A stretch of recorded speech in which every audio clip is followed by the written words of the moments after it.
65 million years ago, dinosaurs fled the Earth to avoid an asteroid crash. 65 million years later, one dinosaur returned, only to discover a planet ruled by humans. And what a mess these humans have made. My name is Ardius Zeradar. After pledging years studying the absurdity of the human race, I determined that I would right the wrongs of this inferior species by exposing its flaws. This is the Ardius Zeradar Show.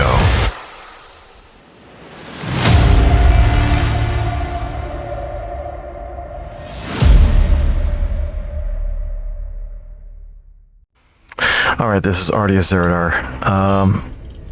We are back continuing in a conversation on abnormality, and I decided let's try to take a deeper dive perhaps and see what some of the literature says. Last time we looked at one of the textbooks, Abnormal Psychology was the name of the textbook, by Davidson, Neal, and Kring. Now let's just try to wade slowly into the research of the literature. I'm going to start real broad here and just look at a typical encyclopedia. So we've got the Salem Press Encyclopedia of Health, and here we see it describes this idea of normality. What is normality? Well, it says in the abstract, in psychology, normality is defined as behavior that conforms to the social norms of one's community or overall culture. Social norms are informal, often unstated rules. People who adhere to these norms are seen as normal. Those who are not, or who do not conform, are said to be deviant. So, as we can see, this is the kind of definition very much aligned with what we were talking about before. Not a very clear objective. It's majoritarian. It assumes that the society is the standard, is the measuring stick upon which we should measure all of our behaviors. It gets interesting in here. So we have normality is related to conformity. So there you have it right there, is this idea that we should conform to what the majority says. Nonetheless, psychologists and sociologists often find it difficult to distinguish between which behaviors are normal and which are deviant. So here we have an admission again that this is not something that they have a clear understanding of. They mentioned extreme social deviance may indicate mental illness in an individual, but the rejection of some social norms is not regarded as particularly troublesome if it does not diminish one's ability to interact productively in society. Okay, so, and then here we have this notion that definitions of normality and deviance are fluid across cultures. So what is normal in one culture might be deviant in another. So these definitions are certainly not very reliable. Then they give some examples of the United States versus the Middle East, and you can see there are certainly some different ideas of normalcy. Then we have the idea that we can use statistics to figure out if people are normal. So if someone's right in the middle, if they're normal, if they're average. And then ironically here they point out the same thing that I was pointing out earlier too, that this idea of someone having an abnormally high IQ is not seen as something negative. Not to use the word positive and negative. Yeah. So I think that kind of confirms kind of an understanding of things, that there is no very good, clear definition of what this stuff means.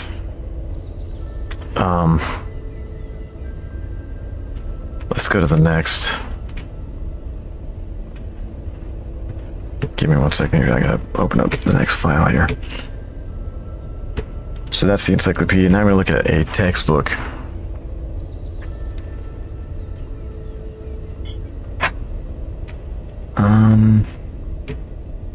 Okay. Alright, so here we have a textbook. And they talk about this idea of psychological disorder. What is a psychological disorder?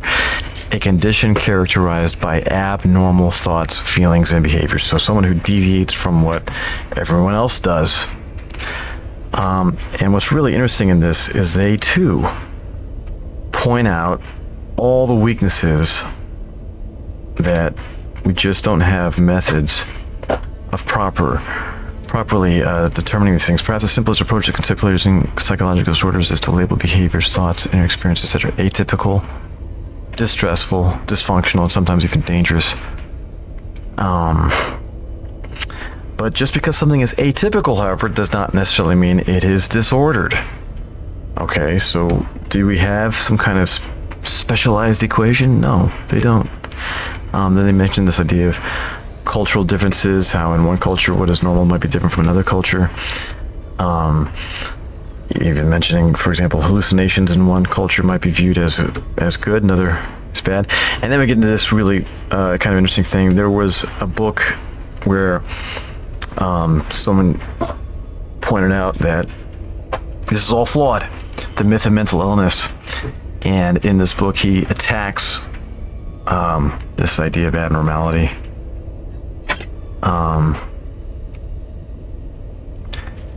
And the idea of disease, and there's actually another article we'll look at later that also attacks this idea. So diseases in, I guess, medical science are not usually considered something that are built-in patterns of the mind. They're usually some kind of invasive, maybe bacteria or virus or something. But to just call an abnormality a disease, and this guy's really kind of attacking that idea. And I think we should attack it. I think this is extraordinary, that we're just calling these things diseases of the mind. But there's no reason to call it that. It's just arbitrary. And it's causing issues in our society because people believe they have diseases now. And certainly, it's not the case.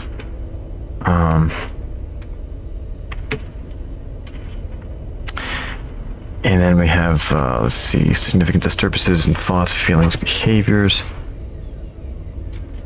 Notice all of this stuff it's not proved by science. It's simply trying to find a definition. So it really becomes a very philosophical endeavor. Some people believe there is no essential criterion or set of criteria that can definitively distinguish all cases of disorder from non-disorder. In truth, I love that, the word truth, no single approach to defining psychological disorder is adequate by itself, nor is there a universal agreement on where the boundary is between disordered and non-disordered. So there we go. Again, they straight up admit to this stuff. They know that their science is flawed. But what they do is they just kind of shrug it up and say, well, it's okay, nobody's perfect. But this is their first principle, and then they don't announce it to the world. They should announce it every time they have a psychological study. They should say, well, our first principles are completely flawed, therefore our conclusions are probably flawed too. But they don't do that, do they? And that is the issue. Let's continue on here. So, speaking of admitting to their faults, this is a perfect example. This is from Psychology Today. So now we're getting into the pop magazines, I guess popular magazines on psychology. And here we have a psychologist straight up stating that this whole thing is flawed. It is past time that we rethink what it means, what we mean by the words normal and abnormal, as those words apply to the mental and emotional states. Indeed, it is a real question as to whether these words can be sensibly used at all, given their tremendous baggage and built-in biases. This is not an idle question without real-world consequences. And then they talk about, there's millions of people affected by, tens of millions of people who seek services based on this idea of what is normal, and yet there is no definition for it. The matter of what is normal, in the sense that so many people use the word, must not be a mere statistical nicety.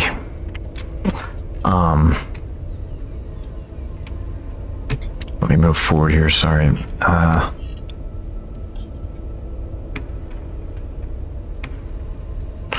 And then they point out here again, whole industries grossing billions of dollars are built on the words normal and abnormal, and on the ideas of well and disordered.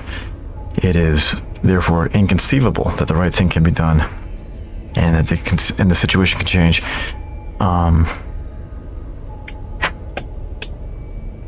Even right-minded and high-minded mental health professionals can't really conceive of doing away with the current idea of mental disorder. Given that even the best and the brightest in the field are attached to an illegitimate naming game. But these changes are needed. So yeah, I applaud this psychologist, someone who's actually in the field, critiquing very aggressively the first principle of their science, of their abnormal psychology, clinical psychology. I find this to be, it's not enough, I feel like. I mean, this person should almost renounce his degree. It's egregious what they're doing. And you can see that so many people in the field do this knowingly. When I do a search for this, I almost see more critique than I do people supporting it. I mean, in their own field, it's mostly psychologists pointing out the flaws of their own study. So they know there's something wrong with their study, and yet they just we just buy it. Let's pull up another one here. So now I'm going to get into an academic journal, and to really kind of point out the lack of scientific research done on this stuff. So this first journal, this article is looking at the psychoanalytic area of psychology. So you almost kind of expect there not to be so much science. Psychoanalytic theory is almost I don't know if they claim not to be scientists, but they almost do, I guess. Psychoanalytic theory is the least scientific, I guess, and the other areas usually look down on psychoanalytic theory.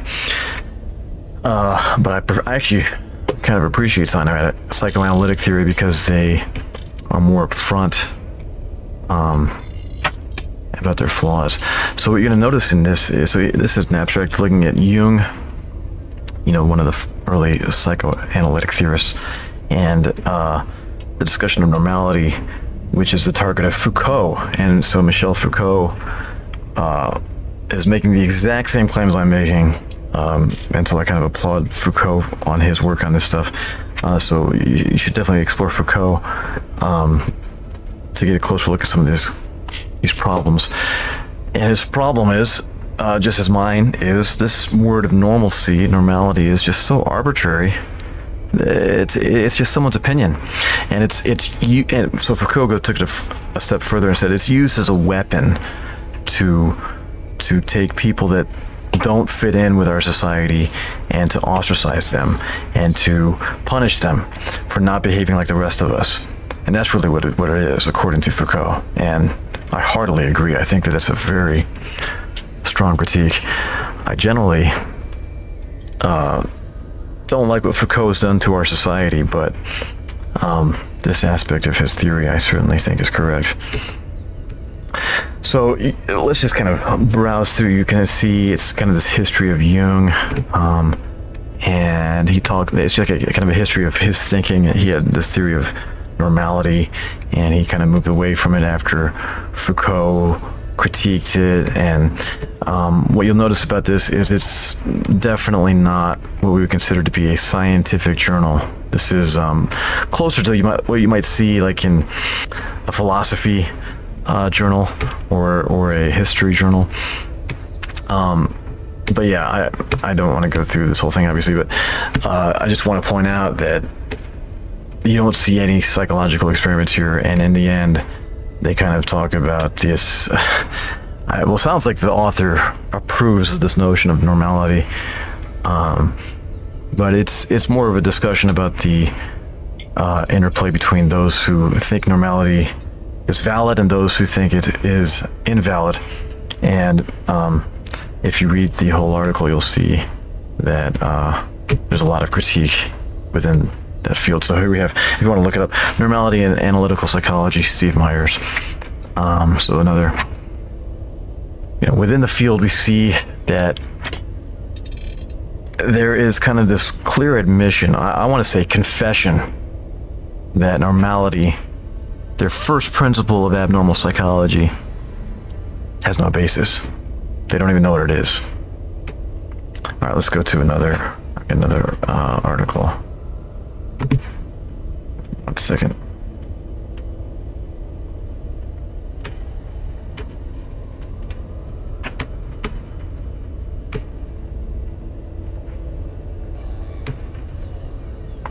Yeah, this one makes me almost angry because it's so modern, I guess. This is from 2015, I think it was, and the way it starts off is just, there's no science in here. There's no science. It starts off with just proclamations by these political organizations, World Health Organization, all these different organizations, and they've stressed. So from the slogan, there is no health without mental health. And the kind of stating goals of these organizations. This is clearly not a scientific paper. And that's what you're going to find. Every time you get into this discussion of what is normality, they're not going to have an experiment because you can't do it. It can't be done through experimentation. You can't prove to someone that, oh, indeed, the definition of morality is this. How do we know? This scientific experiment proves so. No, it's going to be a philosophical discussion. And if it's philosophical, then it's not science. And why are we turning to these people and listening to them? They're not philosophy majors. They're not philosophers. Let me see if I can get into this here. So yeah, they go into the history of mental health. They talk about how there are different ways to look at morality, normality, analysis of normality concept here. And there's the social standards, the idea of again, culture and things like that. The health disease, which we kind of talked about before. Some people look at it as kind of a disease.